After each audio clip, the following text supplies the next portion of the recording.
Welcome. In this video, we will explore how to handle null values in SQL, discussing their significance and various techniques to manage them effectively. Null value represents the absence of a value in a database. It is crucial to understand that null is not the same as zero or an empty string. It signifies that a value is unknown or missing. To identify null values in your data, you can use the is null and is not null operators.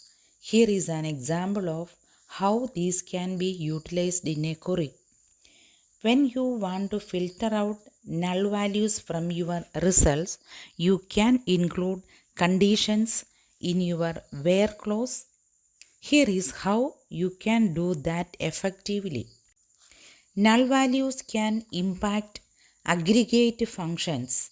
For example, count ignores nulls, but you can use function like coalesce to handle them. Let us look at some examples.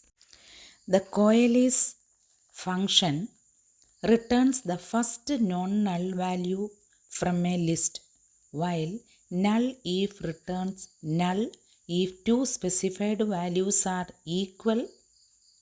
These functions are helpful for managing nulls in your queries. You can update null values in your tables using the update statement. Here is an example demonstrating how to set specific fields to null. Best practices include consistent handling of nulls in your data design, documenting what null means in your context, and using default values when appropriate to minimize null occurrences. In conclusion, understanding and managing null values is essential for data integrity and accurate query results. I encourage you to practice these techniques in your SQL projects. Thank you for watching. Subscribe and be the part of the journey.